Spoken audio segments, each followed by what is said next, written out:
السلام علیکم، بسم اللہ الرحمن الرحیم، محمد صلی اللہ رسول کریم۔ سورہ آل عمران کے 16 مرکزی موضوعات میں سے ہمارا 12واں مرکزی موضوع ابدی حقائق ہے۔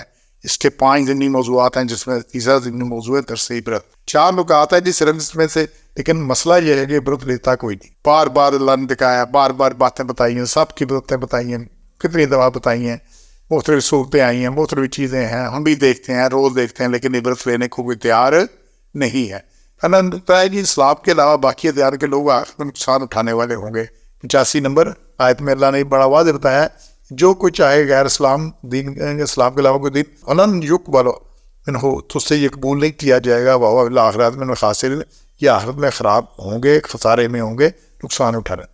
اچھا، یہ ہمیں پتہ ہے، یہ ہر ایک ہم میں جتنے مسلمان ہیں سب کو پتہ ہے جنت میں کون جائے گا، ایمان اور صالح اعمال والا، اور جو نہیں ہے۔ اچھا، اس کے باوجود اسلام پورا دین ہے، اس کے باوجود ہمیں بڑی مسئلے ہیں کہ ہم اس کو جو اسلام کو لبرل کرنے کے لیے کبھی اس میں کوئی پاک لگاتے ہیں، کبھی کوئی پاک لگاتے ہیں، کبھی کوئی اس میں پکچر لگاتے ہیں، کبھی کوئی پچر رکھتے ہیں۔ ابھی یہ جی آج کا صوفیزم کا بڑا ہے، جی اسلام اینڈ صوفیزم ہے۔ اگر صوفیزم ہے اسلام، تو پھر اسلام کو کیوں اسے صوفیزم کہتے ہو؟ نہیں جی، یہ صوفیزم بہتر ہے، یہ سارا کچھ بہتر ہے۔ وہ بہتر ہے تو کیا وہ اسلام نہیں ہے؟ جب اسلام ہے تو پھر اسلام ہے، جب اسلام نہیں ہے تو پھر کچھ اور ہے، غیر اسلام ہے۔ جب اسلام ہے تو پھر اس کا نام اللہ نے اسلام رکھا ہے، اللہ نے اسلام رکھا ہے۔ اس میں آ رہا ہے اس آیت میں کہ غیر الاسلام ہے، اسلام کے علاوہ تو جو بھی کوئی نام کتنا بھی اچھا ہو، کتنا بھی لوگ پسند کرتے ہو، کچھ بھی ہو، وہ غیر اسلام ہے۔ اللہ نے اسلام رکھا ہے، یہ نقصان اٹھانے والے ہوں۔ 137 میں دوسرا دفتر ہے، زمین میں تمام جھٹلانے والوں کے جانب سے عبرت پکڑ کر اپنی اصلاح کرو۔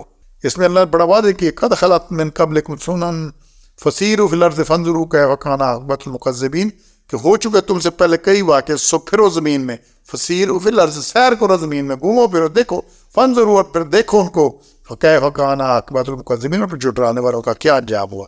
زمین بری پڑی ہے، وہ قوم نوح کی قصہ ہر قوم میں ہے کہ طوفان ایک آیا تھا، جس میں چونکہ طوفان آیا تھا ساری دنیا غرق ہوگی، جانور بھی مر گئے، سب کچھ مر گئے۔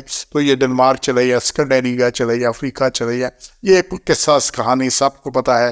ایک طوفان آیا تھا، سب جانتے ہیں کہ اس میں سے 9 بچے تھے، اور یہ ان کی جو کشتی کے سوار تھے، اور یہ کشتی کوئی جوتی موجود ہے، آج بھی لوگ جاتے ہیں وہاں پہ جوتی کے اوپر، جہاں پہ کشتی ٹھہری تھی سارا کچھ۔ اچھا، لیکن کیا ہوا؟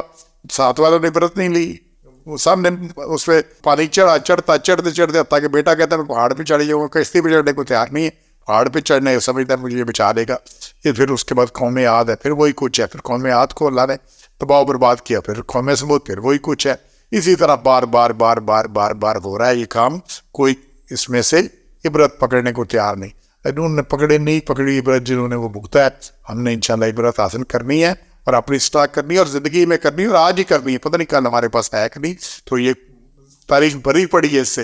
بحر لوط آج بھی موجود ہے، جس میں ایک قوم لوط کو غرق کر دیا گیا، زمین پہ سے اٹھایا فرشتوں نے زمین کو، اور وہ جا کے اوپر سے پٹک دیا، وہ اتنا اٹھایا زمین سے اتنی گہرائی سے کہ وہاں پہ سمندر بھر گیا۔ آج بھی بحر لوط، ڈیڈ سی پر نام ہے اس کا، اس میں اتنا نمکا ہے کہ اس میں کوئی ڈوبتا نہیں ہے، اسے کہتے ہیں ڈیڈ سی ہے۔ یہ اسرائیلیوں میں شامل ہے اس وقت، دیکھیں نقشے میں بحر لوط، ڈیڈ سی، ٹھیک ہے نا۔ اچھا جی، تیسرا نقطہ، احکام الہی کو تحریف سے دنیا کے فائدے حاصل کرنا بہت برا کام ہے۔ تو یہ بہت برا کام ہے، سزا بھی بڑی سخت ہے۔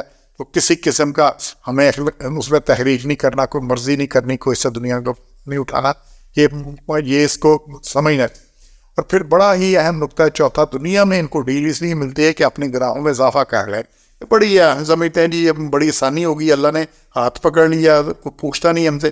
لا تحسبن الذین یفرحون بما آتوا، تو نہ سمجھ کہ جو لوگ خوش ہوتے ہیں اپنے کیے پر، ویحبون، اور تعریف چاہتے ہیں، یحمدوا بما لم یفعلوا، کسی بغیر کوئی کام کیے، فلا تحسبنہم، سو مت سمجھ ان کو بمفازن، وہ چھوٹ گئے من العذاب، عذاب سے، ولہم عذاب علیم، ان کے لیے عذاب علیم۔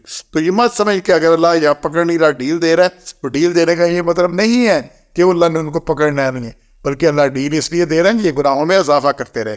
اور اس کو اللہ نے بڑا واضح کیا ہے سورہ انعام کی آیت 43-44 میں، اللہ نے بڑا کلیئر کیا ہے۔ 43 میں اللہ نے کہا ہے کہ وَزَيَّنَ لَهُ الشَّيْطَانُ مَا كَانُوا يَعْمَلُونَ، اور شیطان نے ان کے عمل ان کے لیے مزین کر دیے، ان کے لیے راستہ کر دیے جو عمل کرتے تھے پورے میں۔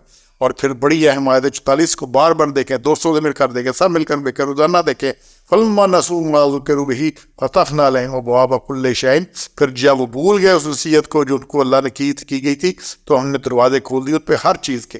جدھر ہاتھ لگاتے تھے مٹی کو ہاتھ لگاتے تھے سونا بن جاتا تھا. وہ شیئر لیا وہ آسمان پہ چڑھ گیا، کمپنی بنائی وہ فائدے ہی فائدے، سارا کچھ حتی اذا فرحوا بما اوتوا، پھر جب وہ اس پہ خوش ہو گئے کہ جو ان کو ملا اس پہ، تو اخذناہم بغتۃ، پھر ہم نے اچانک پکڑ لیا، اذا ہم مبلسون، پھر وہ رہ گئے نا امید. تو اللہ یہ 44 دفعہ نے جو شیطان نے ہمارے مزین کیے، پھر جب اللہ نے ڈیل دے دی. اور یہاں دیکھ لیں ہمارے کتنے لیڈر ہیں، کتنے کچھ ہیں، لمبا ہی کام ہے، خرابی اور کوئی پکڑ نہیں. ہم یہ سمجھتے ہیں آپ کو اللہ مہربانی، اللہ ڈیل دے رہا ہے، اپنے گناہوں میں اضافہ کر لے. یہ اس نہیں آنا تو میرے پاس ہی ہے نا.